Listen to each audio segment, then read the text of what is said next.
One of my main other hobbies besides knife making is playing guitar. I recently graduated from college and got this really nice tailored GA as a present.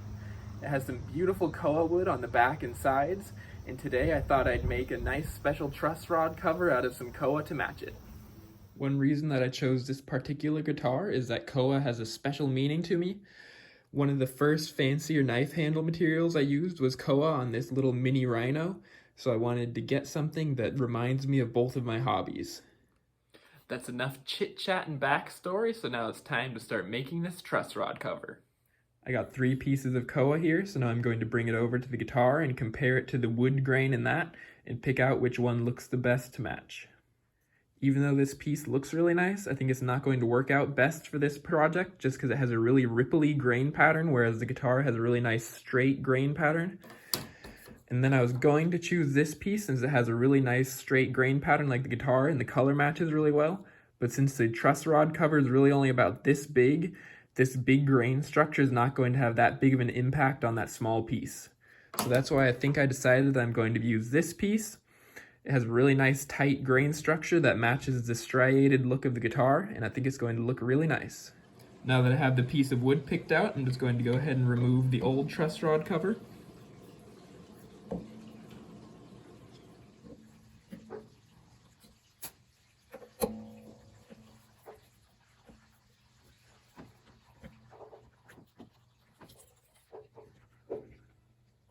First thing I'm going to do is trace the size of the old truss rod cover, just so I have a general idea of what size of thing I can make. And then after that, I can customize the shape to what I want.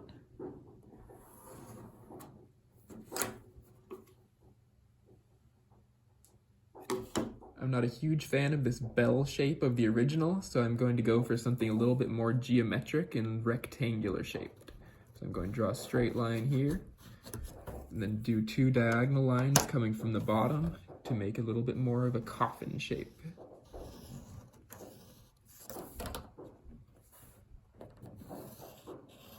Here's a look at the rough sketch I made.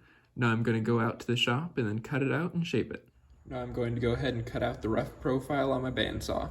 And if you don't have a bandsaw, you can definitely use anything like a hand hacksaw, and that'll work just fine.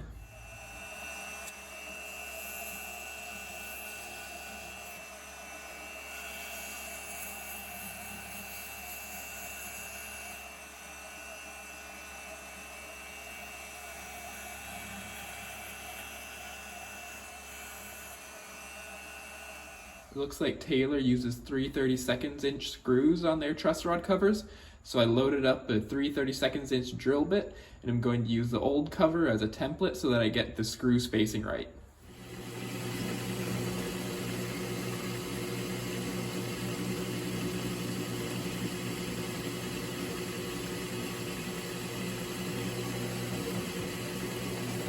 With the first hole drilled, I went ahead and put a screw into the first hole, and that'll just make sure that it lets me get the right spacing between the 2 screws.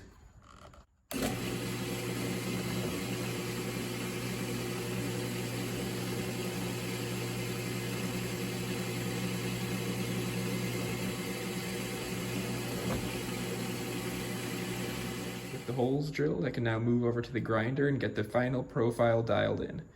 I'm going to first shave down the sides and the top and bottom just a little bit. Then I'm going to knock down and bevel these corners so that there are no sharp edges.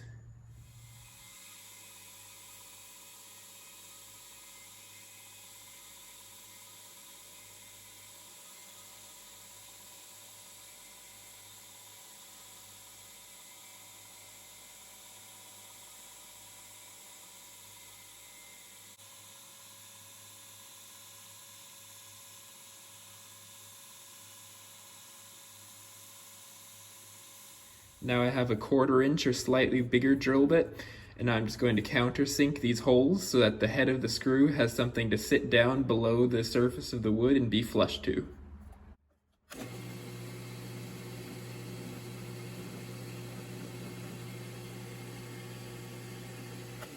You can see I didn't drill all the way through, and that's because now I can put the screw and it'll be slightly recessed below the surface of the wood. In order to get a really glossy finish on this koa, I'm going to try to do a super glue finish. So I'm first going to put some masking tape down on this flat surface, which is just a scrap piece of marble.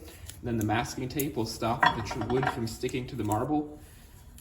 And then I'm just going to apply a few layers of super glue on and just periodically sand them off, starting at 320 grit sandpaper and move all the way up to 2000 grit. Here goes the first layer of super glue. I'm going to try to avoid going into the screw holes so that they don't get clogged up with the super glue. Just do a light coating and then rub it around with my finger. You can already see the grain coming out better. So then I'll let that dry and soak into the grain and then sand it off with some 320 grit sandpaper. First layer of glue is dried, so now I'm going to go ahead and start sanding it using some 320 grit sandpaper.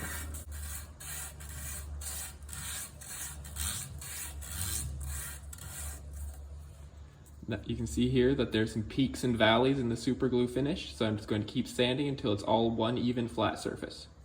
Alright, it's all down to one smooth surface, so now I'm going to go ahead and do another layer of super glue and repeat the process a couple more times. At this point I have it up to 600 grit, and now I'm just going to take it from 1000 to 2000, then hit it with some Hut plastic polish to give it the final gloss.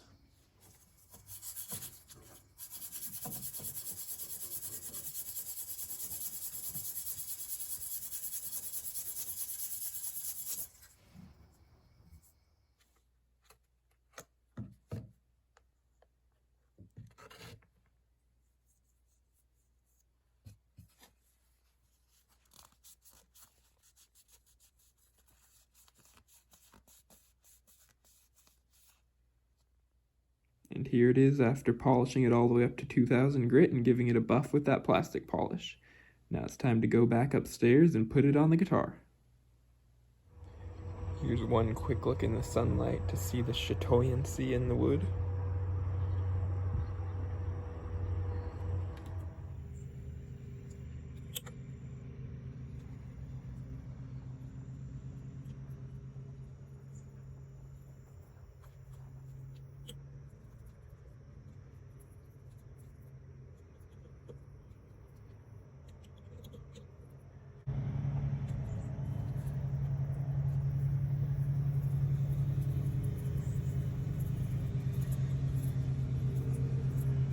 Here's what it looks like all finished up and with a new set of strings.